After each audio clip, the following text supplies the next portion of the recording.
Good evening. Welcome on behalf of the Gwinnett County Public Library and friends of the Gwinnett County Public Library to tonight's event.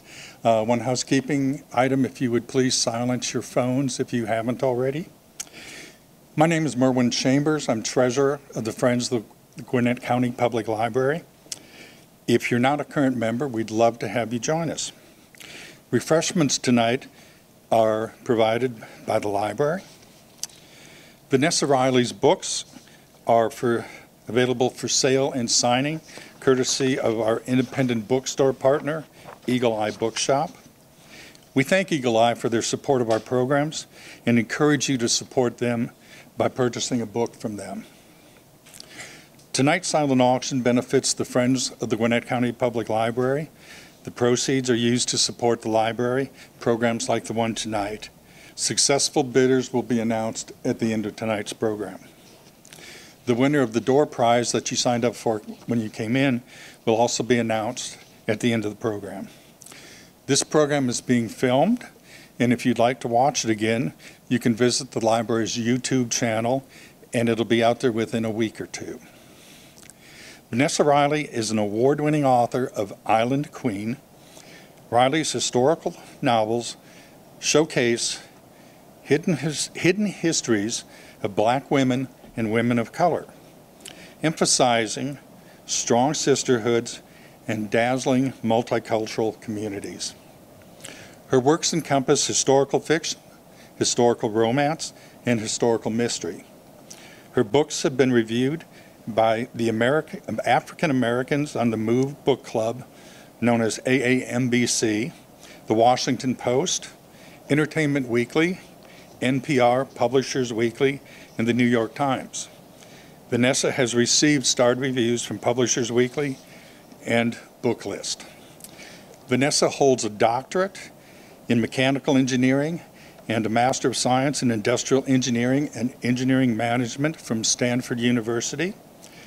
Ms. Riley also earned a BS and MS in Mechanical Engineering from Penn State University.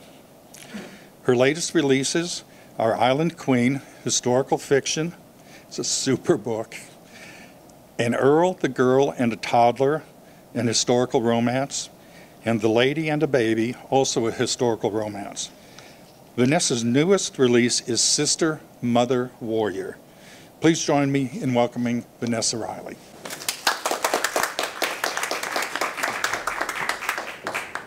Thank you so much. Thank you, Friends of Gwinnett Library. Thank you, Gwinnett Library. And of course, Eagle Eye Bookshop for supporting me. It's a pleasure to be here, and I thank you guys for braving the ugly weather, the urge to just veg out on the couch, watch some very interesting things on TV. I really appreciate you coming. And I'm excited. This is day 2 of the birth of Sister, Mother, Warrior, my latest historical fiction. I have about 21+/25+ books out in the world, so they're old enough to drink. And you know, one of my favorite authors says, if there's a book that you want to write or want to read, but it hasn't been written, then you must write it. Toni Morrison said that, and I took it to heart. Because there are stories that haven't been told. Many of the women that I feature are famous during their time frame. And when I say famous, they are known not only in the West Indies, but in England, in America. There are write-ups in papers. The woman, Abadoya Toya, is a national hero in Haiti. She had for her funeral, it is a celebrated procession with horse-drawn carriage carrying her coffin. Her coffin is strewn in flowers as it's going down the hill to her place of burial. A national hero. And today, she's like 2 lines in a comic book or a children's book. I was speaking last night. I had the privilege of speaking at the Atlanta History Center last night. And a woman from Haiti, grown up in Haiti, she said, we hear about the men, and the women are given 1 line. And so as a writer, you always look for your calling, your passion. And for me, it is to return these stories. Because when we forget history, we are subject to repeat it. When we discard history, we devalue ourselves. And when we let the victors, because the victors have the ones who've been telling the stories, the ones who focus the media, when we get a chance, and this is the beautiful time frame that we're living in, everyone can write a story, everyone can get it out there, and everyone can find that value and showcase it. Because when little girls and little boys realize that their story is not just enslavement, that vision of kings and queens in Africa, it's so far away, it's more present when you think of your great-great-great-grandmother or your great-great-great-grandfather who overcame something and did something well. When I was writing this book, my father would tell us stories. And I kept remembering a rhyme that he kept saying. The lyrics, I'm a little shaky on, but it was something like, it was some sort of farce, but that rhythm came back to me when I was writing this book. And so there is a poem, the prophetic poem that is in Sister Mother Warrior, is the beat, is that same beat. So the things that we are poured into as children, it comes back. There are seeds that have been told to us, stories of our ancestors. It's in your soul. So let me tell you a little bit about this book. Sister Mother Warrior is my second historical fiction. And I, like many of you, saw that great movie a few years ago, Black Panther. And I saw kids running around going, you know, Wakanda forever, you know, and they're doing all this great stuff. And somebody had the nerve to tell me that the Dora Milaje was attributed or formulated from a real tribe in Africa. I said, what? They said, yeah. I said, what? Yeah. I have to go find out because that's the nerd in me. I'm going to research. And I found that the Dora Milaje is modeled after the Minos. The Minos, or the mothers, are the second-tier brides of the king of Dahomey. So the person who personally guarded the king were these warrior women. They guarded him and they guarded the first wives. These women were so revered that the European military was frightened of them. They would come in West Africa, and when they knew these women were coming, they would hunker back. They would double arm themselves because these women, they called them witches. You know, all powerful women eventually are called witches. Y'all know that, right? They called them witches. But these women, when because I went into how do you become a Mino? Like, what happens? Like, do they just say, hey, you're born a Mino? That's what you're going to do for the rest of your life? In some cases, that might be, but more so when the Dahomey conquered other villages, other territories, they would go through the women and they'd sort them out. You might be a first wife. Hey, you kind of cute. First wife material right there. Second tier, you look like you could kick some behind. We got a job for you. And unfortunately, the third category, you're going to walk down the Ouida Road. And I'll go back to that in a second. Abadoria Toya, because of her name, has Yorubanese roots to it. She had to have been one of these conquered people. So she was chosen to be a Mino. And their training is so intense, I would call it, 21st century, I'd call it brainwashing. They would literally do activity after activity, strengthening these women. There was a hill that had acacia thorns. And one of the goals is you had to keep going up these thorns, no matter how many times it ripped into your palms, until you felt nothing. That's how these women were trained. That's why they were focused. That's why the only thing that stopped these women in battle was better armament. You know, if you've ever seen the Old West and they're shooting repetitively, you know that's a lie, right? These guns don't work like that. Muskets definitely don't work like that. You have to sit here. It's almost like, it could be anywhere. The good ones can get it down in 45 seconds. But if you ever see how far you can move in 45 seconds when you got a weapon in your hand, it's pretty fast. So until they got better weapons, these women were very successful defeating the French, defeating the Spanish, defeating the British soldiers that were coming into African lands. But when they got better armaments and cannons, it kind of evened the score up a little bit. So Abadoria is one of these warriors. she's a gal. A gal is one of their leaders. So she is training more women on how to do this. She gets captured, and she goes through the transatlantic passage. She walks that Ouida Road. Let me take a pause here. The Ouida Road is extremely important. That is the road that if you were sold into enslavement, you would walk that road. One of the most uncomfortable pieces of my research was realizing that the Dahomey, this powerful warrior system, was participant in enslavement. Dahomey would capture these villages. Remember I told you? So I didn't say what happened to the men. They really had no choice. They didn't trust the men that they just conquered. They figured that they would somehow try and overthrow. So they'd either kill the men and then take their skulls and put it on the top of their palaces to show how fierce they were, or they would send you down the Ouida Road. And when they sent you down the Ouida Road, they are selling you to the British, the Spanish, because all of the different, once they figured out how to make peace with the Dahomey, they would actually go to the palace in Cana and pay homage to the Dahomey kings, bring tribute to the Dahomey kings, and then get slaves from the Dahomey kings. So in the world of Dahomey, once again, if you're a man and they conquered your territory, you're either going to be a sacrifice right then and there, the quick death or the long death, being enslavement. If you're a woman and you're cute, you're going to get maybe that first wife potential. If you're strong, you'll be the second wife potential. And if you're number 3, they figure that you can't be trained, you're not going to comply, then you will be sold down the Ouida Road.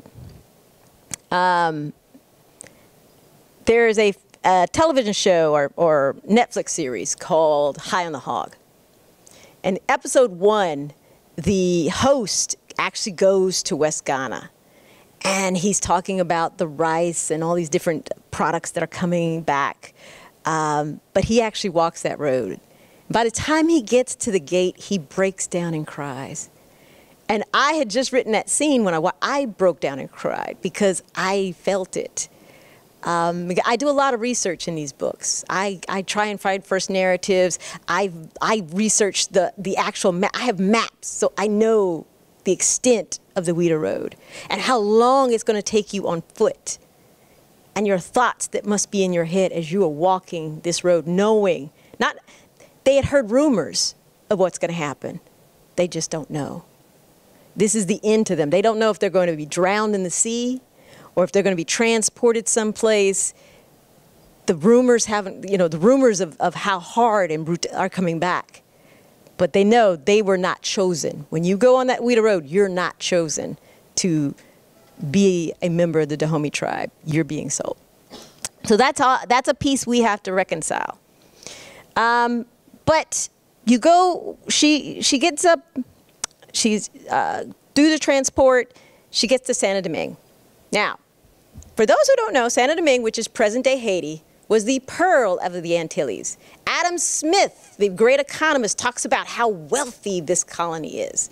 This colony, because of sugar, coffee, and indigo, is the wealthiest of all the West Indian islands and colonies. Everybody wants it. The British want it. The French want it. The Spanish want it. The Portuguese want it. And when them darn Americans became Americans, they wanted it too. A frightening calculation. For every $5, 4 comes from enslavement, from the fruits of enslavement during that time frame. So it wasn't the moral right that was keeping enslavement a thing. It was the economic right. You know, it took centuries for people to overcome the financial commitments to enslavement so that the morality of it would take hold. But you have Santo Domingue, the pearl of the Antilles.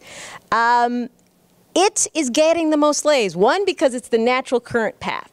So Haiti, natural current path, when ships want to go the least resistance, you're going to use less wind power, et cetera, to get there. But they also have the greatest need because the average lifespan of an enslaved person is 34 years. If you go to the United States, it's 44 years. Now, immediately one would think that that would mean, and to context, if you're not enslaved, if you are European descended, et cetera, you're living between your average is 60 years. So in America, if you're enslaved, you're 44 years. Here in Haiti, it's 34 years. Now, one would assume that that's because maybe enslavement is easier in the United States. That would be a fallacy of an assumption. Cruelty is cruelty, boys and girls. It don't matter where you're at. But in the West Indies, we have something called bugs. We got something called yellow fever. We got something called diseases. They done changed names 400 different times. They get you, you're dead. If you are traveling out of the country and they say these little vaccinations, please get those vaccinations. Because unless you're born there and you've got that tolerance because you've been, the mosquito bites, it's going to take you out. And we all, freaked out about COVID. No. They got the old-fashioned stuff that'll really take you out. So make sure you get your vaccinations if you are traveling. So you have this, when people look at Haiti today, they don't understand the legacy that is gone. Haiti, or Saint-Domingue, was a cultural center. Some of the best soprano operettas are sung in Le Cap, Cap Francois, today Cap Haitian. Port-au-Prince was all these various plays. When these wars started kicking up, a lot of them came, came to Louisiana after the fact. But there's so much loss because this was a cultural center. That was surprising to me as I was doing this research. But Abadura, when she's enslaved, she has these other talents of healing and herbs. And so she is able to know the types of oils that you get from certain plants to put on the babe's lips so that they don't get lockjaw. Because many of these babies were being born because of the environment. They're catching these diseases, and they would have lockjaw. They couldn't latch on, so they would starve to death. So she figured out how, through the herbs, once again, coming back, that's why I know she had to have been not born in the system, but one brought into the system in Dahomey. In authorisms, because we get to do this as an author, I attribute it to her mother, that her mother was an herbalist teaching these different things, because that knowledge is something you have to see to know which, because like you go in your garden, you don't know which ones are poisonous, you don't know which one, you gotta know so that you will trust somebody to put it on your baby's lips that it's not gonna kill this baby. So she had some sort of, through her training, before she became part of the Dahomey, she had some sort of herbalist training. That gives her privileges because anybody on these habitations, which we would call plantations, the French call habitations, that gives you privileges. But see, Abadura is still a warrior in her spirit. So she gets these privileges. She is beginning to teach the kids, give them exercises. And boy, these exercises look like military routines if you're not careful and watching. Because she has a plan. She believes they're going to be free again. And she believes this generation that is so disconnected from Mother Africa, if I teach them about astronomy, about how to move your troops based on star movement, on star positioning, that they will rise up and they will claim this land. And Abadura has some soul searching because she drank the Kool-Aid. She believed what the king said. When the king says, this is what, we send these to Ouida, we send these execution, etc. She carried all that out. She was a leader. Come on in. Come on in. I'm just getting wound up. No problem. So there are points in her fight when the fight starts happening. She was in her 60s. She could have just done a little bit and sat down, but she kept going. Somebody in their 60s, mid 60s, still actively picking up swords, going out in the battlefield, that is somebody with something to prove. That is somebody who's trying to right wrongs. So when I look at that as an author, that becomes my assertion, because unfortunately, women don't leave diaries and journals around. Men write, first of all, I gotta say, I love you men. Y'all write everything down. Y'all write letters telling on your homies, going back. I mean, I have found so much stuff from letters that men have written back to their families.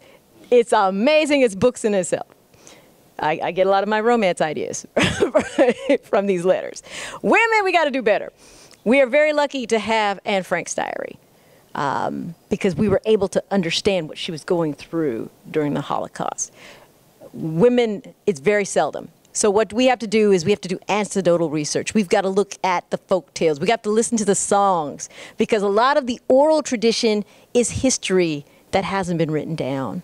So when you're listening to the songs you've been growing up with, except for pop, I don't know, that may not be, that may not happen.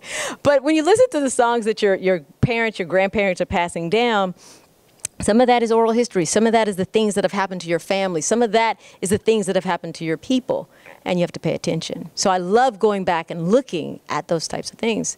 So, but Abadoria is training these people. And there's one young man in particular that she pays special interest to. And this man named Jean-Jacques.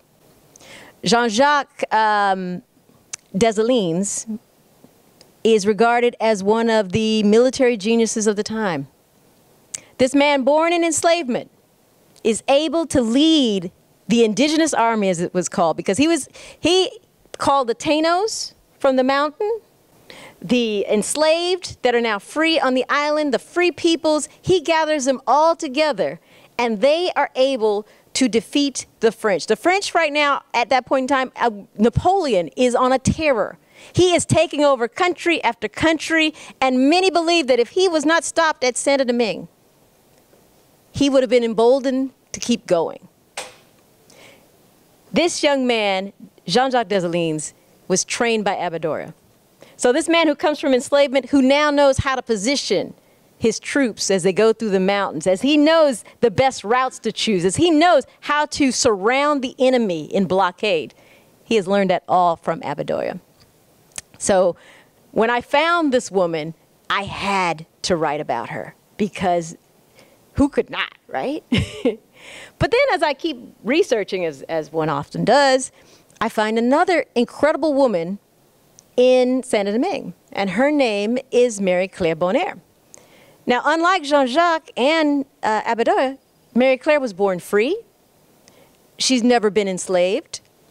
There is a huge earthquake in 1770, and she and her mother go out and they are feeding the poor. They're feeding everybody who's been displaced. Feeding people becomes the mission of her life. She will risk her life at different points to go out and feed people. There is a battle in 1800, literally 1800, the Battle of Jacmel.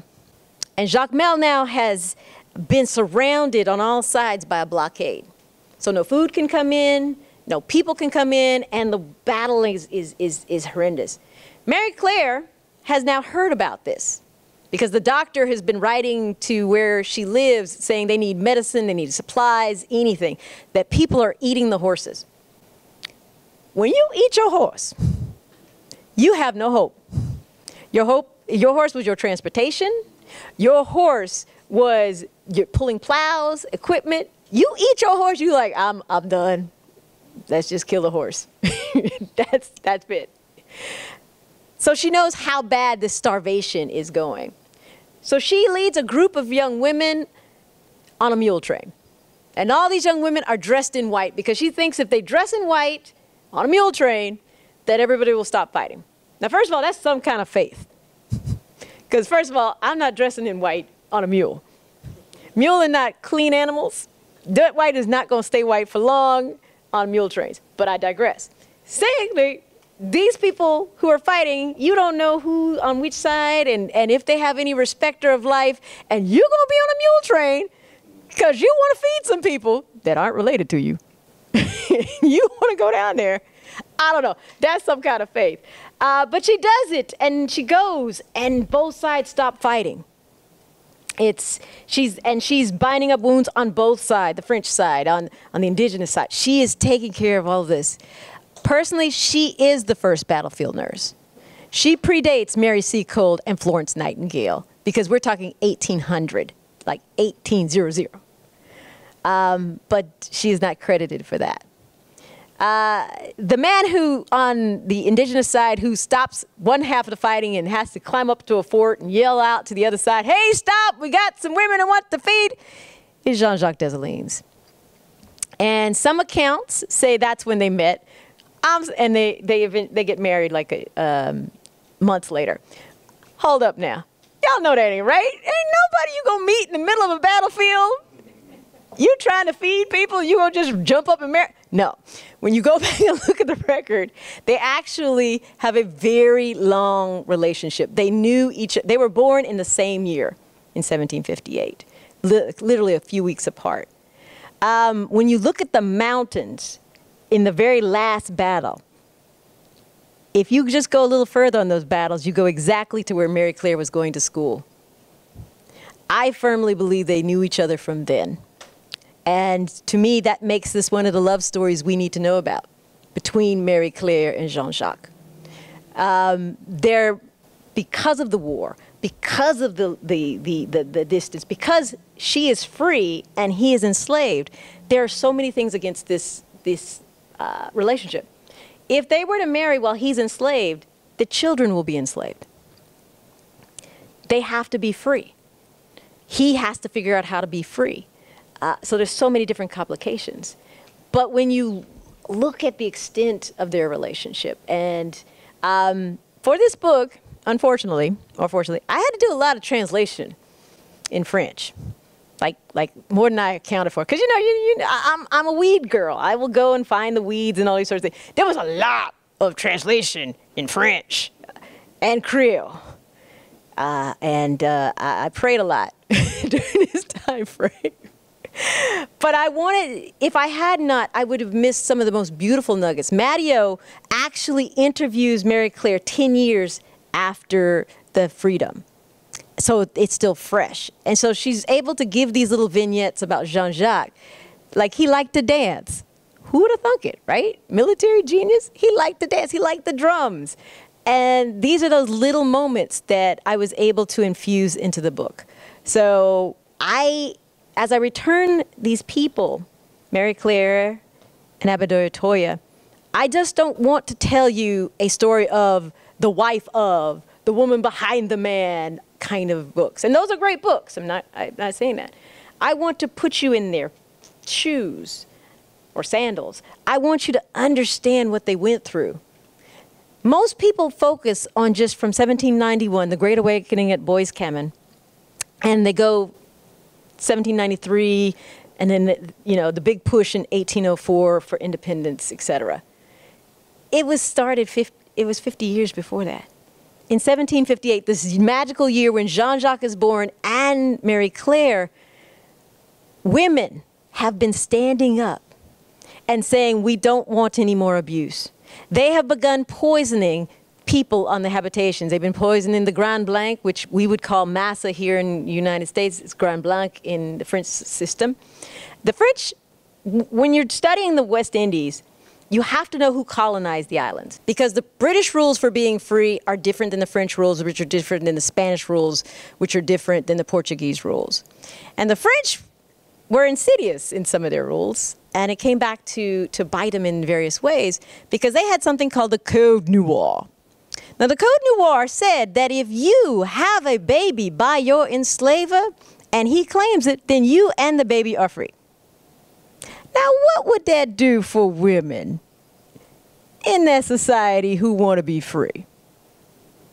They're codifying ways to entice women to get certain behaviors. But what that happened was that spurred a class of people called colored. So in Santo Domingue, you have blacks, which are Afranchi blacks, which are free blacks. You have enslaved blacks, which are still on the habitation. You have Afranchi colored, the ones that weren't claimed. And then you have Afranchi coloreds that are free. And the Afranchi colored that are free are supposed to have all the rights and privileges of the Blancs. Now, we know that doesn't happen, right? You know that's tension. And once again, the laws are being used that because the affranchised colored were so successful in their merchant, their trade and making money, that they made laws saying that the affranchised colored had to lend them money, had to lend the Blancs money at certain interest rates because the affranchised colored were so prosperous. Anytime you have a people that becomes prosperous, they become a threat to the majority. And they will use laws to control them, to control their person.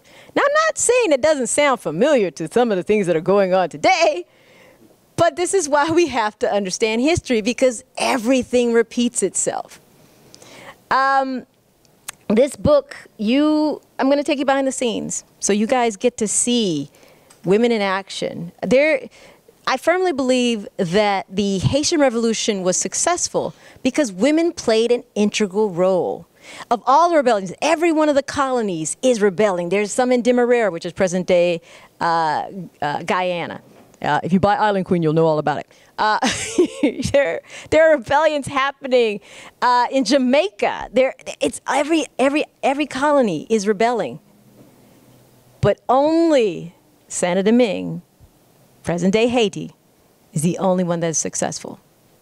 So by 1804, there's the final push, and Haiti becomes free. They have to govern themselves. And so Jean-Jacques writes a constitution where everyone becomes black, no matter who you were. If you were Taino, if you were Caucasian, if you were Spanish, you're all black now. And everybody is free and everybody has the same privileges. To me, it's a revolution that we need to know more about. The Haitian people fought in the American Revolution. But when we go to our history books, you will find these same characters, maybe not characterized in the most positive light. You will find them talking about executions and massacres. But you will see this, aftermath. They rounded up everybody who was against them when they won, and there was a massacre. There was about 3,000 people that were massacred.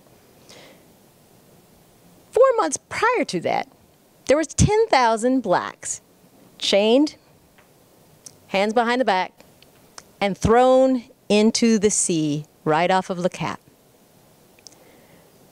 Napoleon decided, and Leclerc, his general, agreed, that anybody over the age 12 would never accept enslavement again.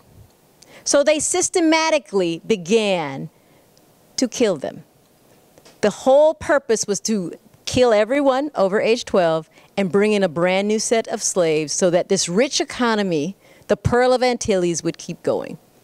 So everybody who was fighting the fight knew what was at stake, and they did not stop until they won. So when we look at history, we need the full context.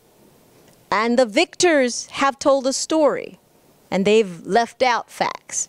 Because one of the most cruel individuals is the son of one of our revolutionaries, Rochambeau. That boy is stone crazy. Some of the exploits that he did, I left out of the book. I just left in 2 of the things that Rochambeau did. Makes you want to go find his grave and stomp on it. I mean, the boy's a hot mess, and he was allowed to do these things. But I give you this context of the life and the joy, because people find moments, even in this crazy, of joy. So it's I think I took a very balanced approach. I am not the queen of downers, if you can tell in this presentation, but I am about getting the facts right. So in the back of my book, you will have a bibliography so you can see the sources. You want to go translate Mario, you go for it.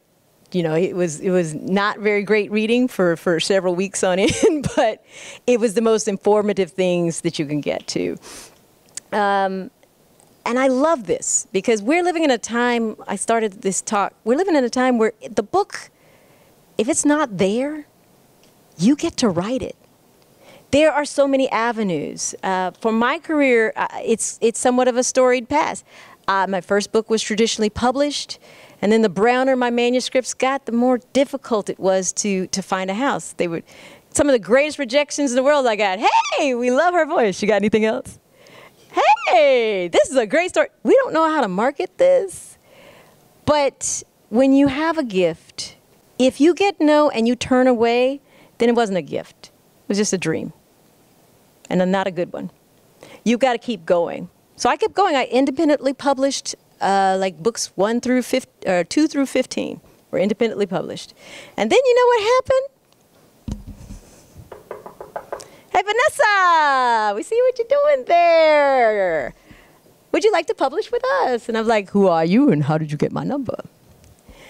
But it was the best move to go back to do traditional, because that's when my work got NPR, Washington Post, and then it just kept going until I went to a conference, Historical Novel Society, and this is where you can step on your blessings. So I paid $350 or $400 to go to this conference, and you still had to pay $20 to speak to an editor. And I was like, you already taxed me for $400, $20, really? And my friend said, honey, you already paid $400. Why are you, just pay the $20. I was like, I don't want to pay the $20. She's like, do it, just pay the $20. And I paid the $20, and I was at a table with an editor from William Morrow. And I told the story of Dorothy Kirwan Thomas, about this woman who'd been enslaved, that bought her freedom and the freedom of her family, that she has an affair with Prince William Henry, the future King William IV, this beautiful, dark-skinned woman who blows away all the stereotypes that we have been led to believe. And then she builds businesses across the West Indies, becomes one of the wealthiest women. And when the men of Demerara become worried about these black women, these women of color that have this economic power, they begin to tax them for all the rebellions that are happening, saying that they should have stopped these rebellions.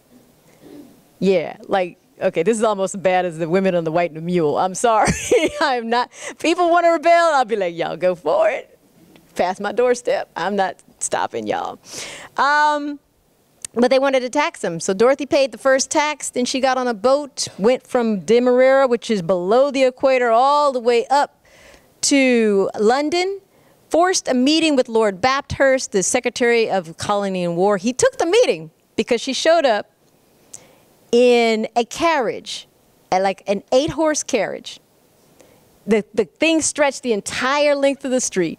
He thought he was meeting with a royal from one of the islands. So he took the meeting, but she's able, during that meeting, to convince him how wrong this tax is. He fires the governor.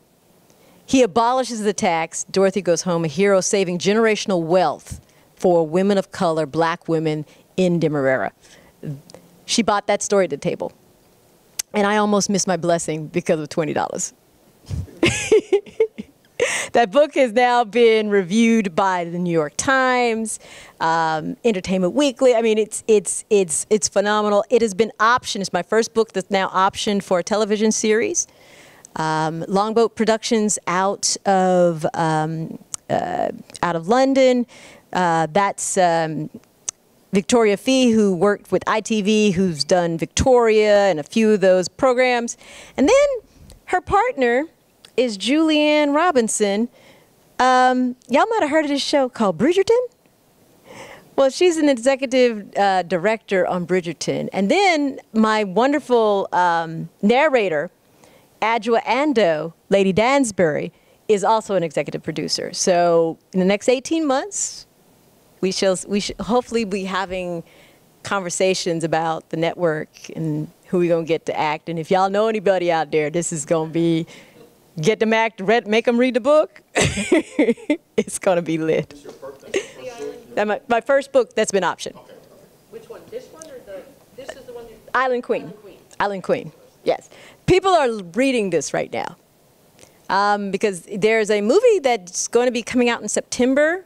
I think it's called Warrior King. it's about the Dahomey Minos. So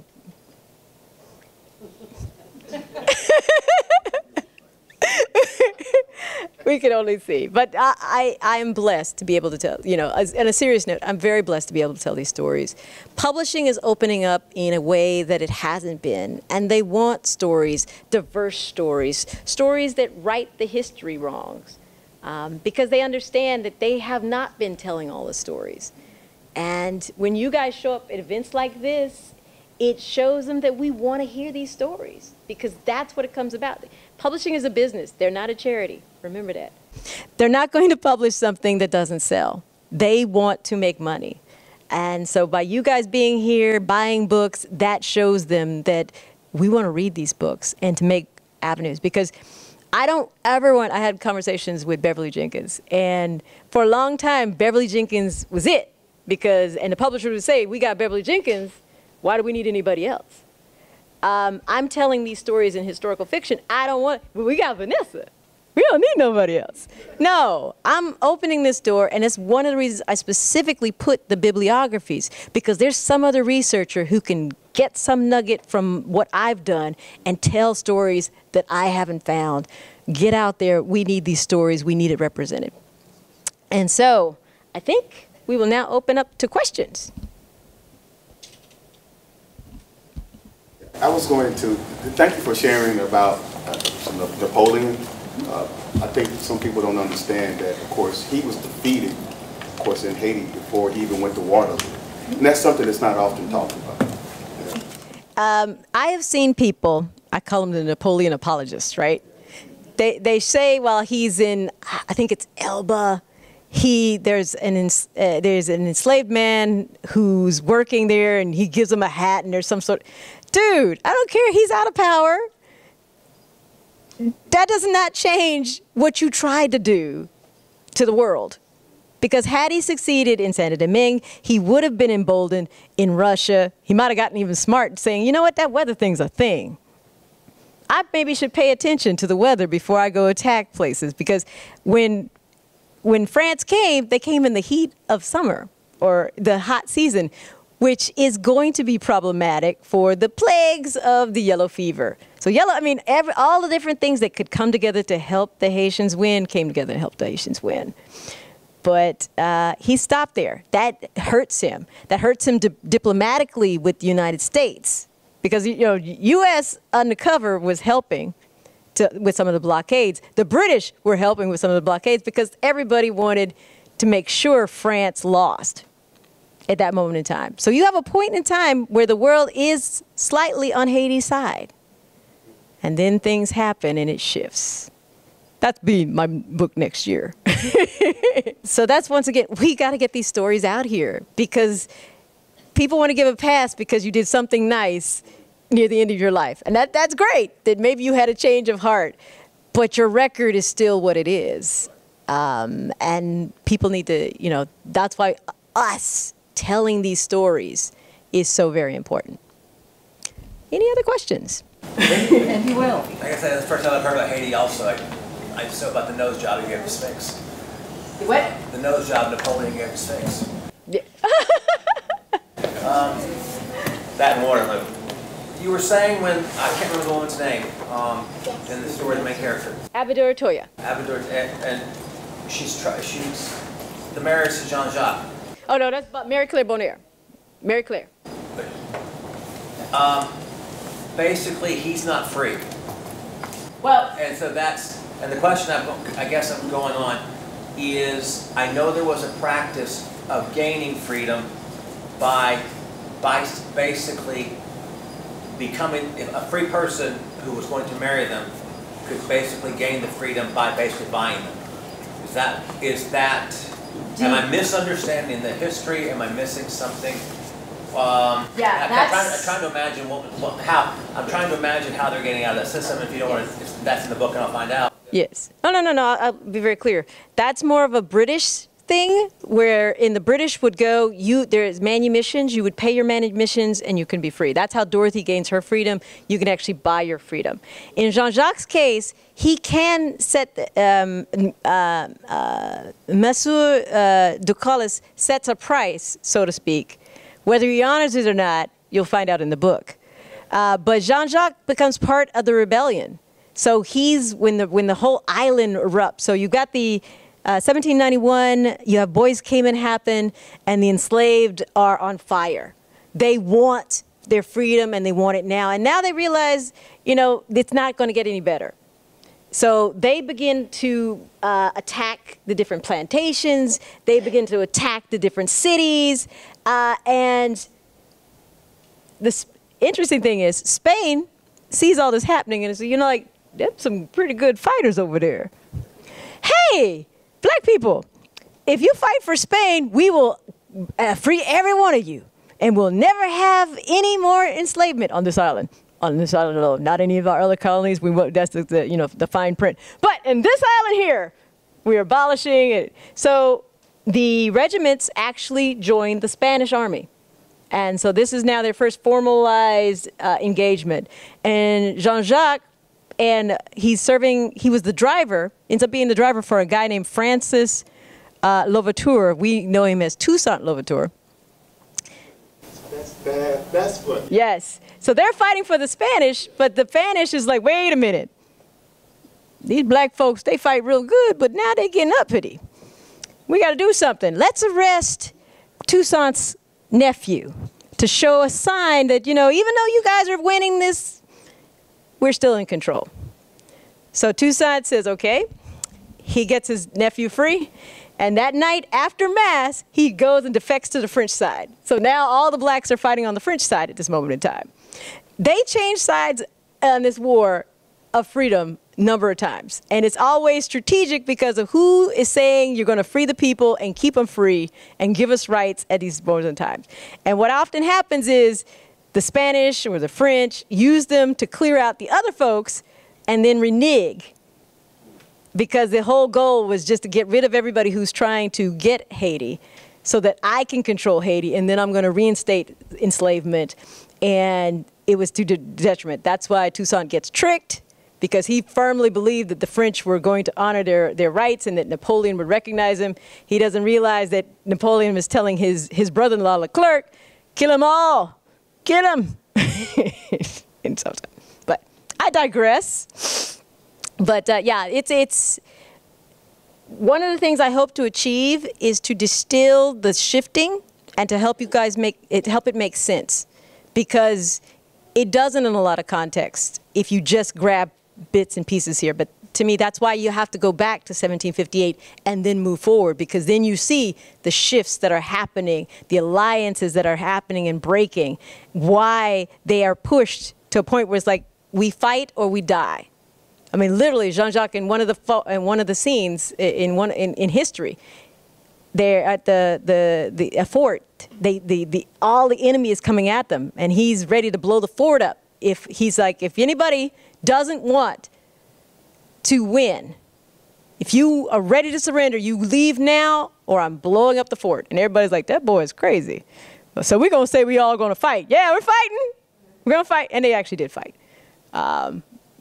It's the twists and turns. I've laid them out for you. And so there's places for historians to go in and do deeper dives.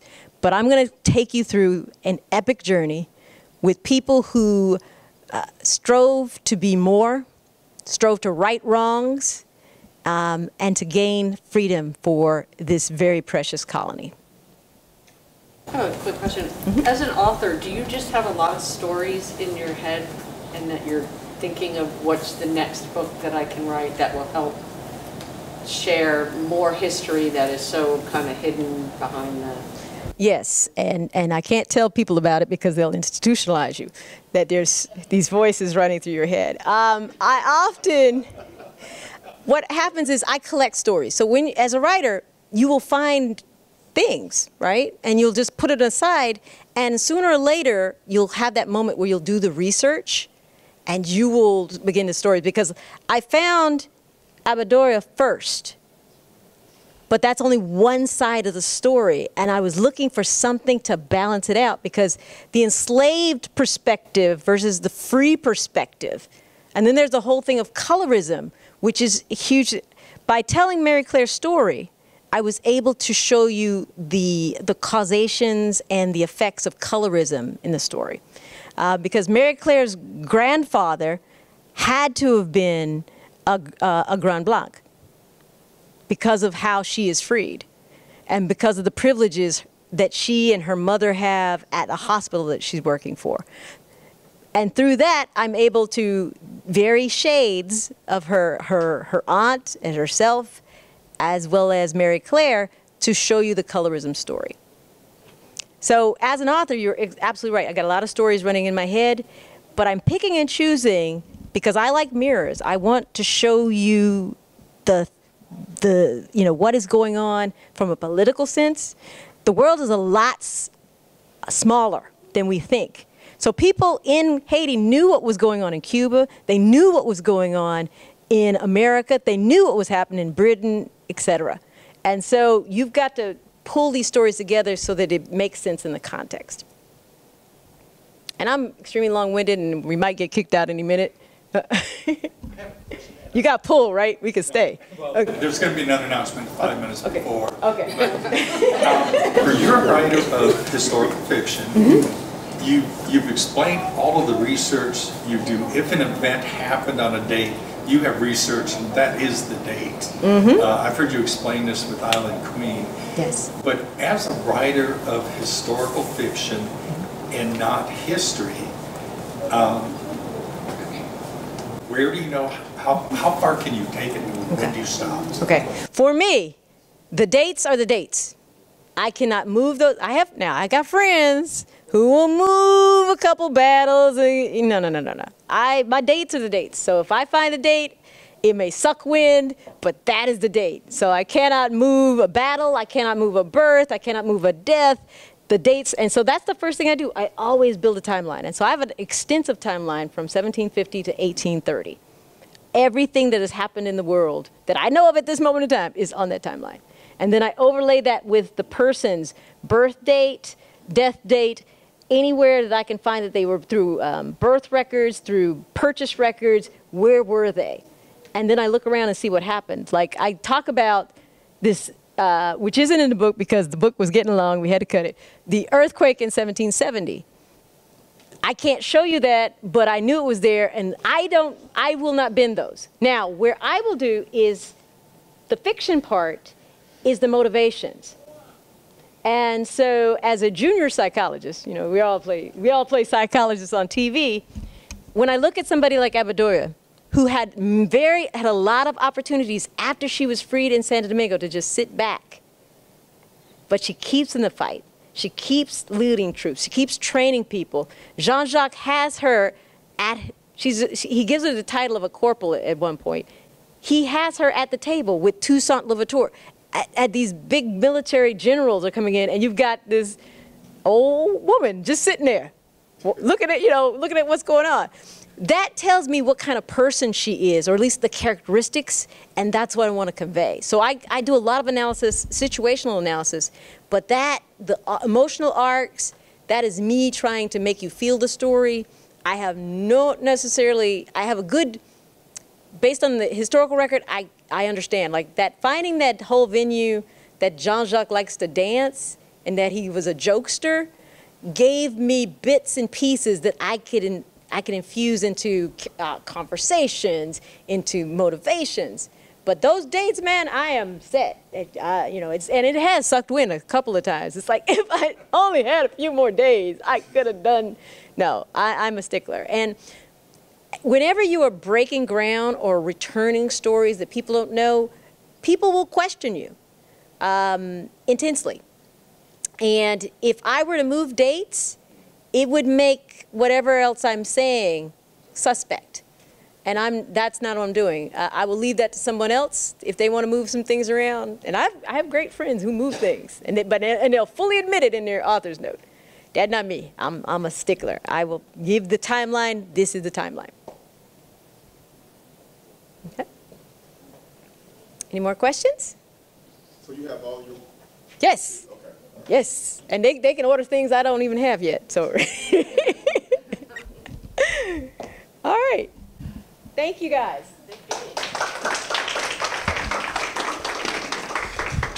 Thank you, Vanessa.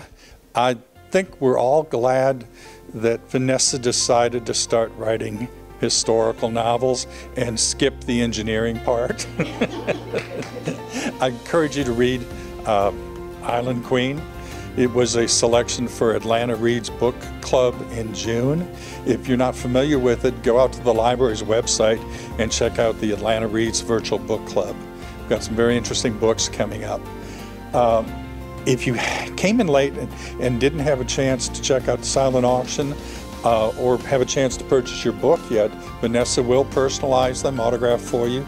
I encourage you to support our bookseller, Eagle Eye Books out of Decatur. They're great, and they are great supporters of the library. Thank you also to the library staff for putting on these events. They've got a brochure up front at the registration table where you can see the upcoming events. And they've got some fantastic events. They do a fantastic job. We've got a great library system here in this county. Thank you all very much for coming out tonight. Please buy your books, get them signed.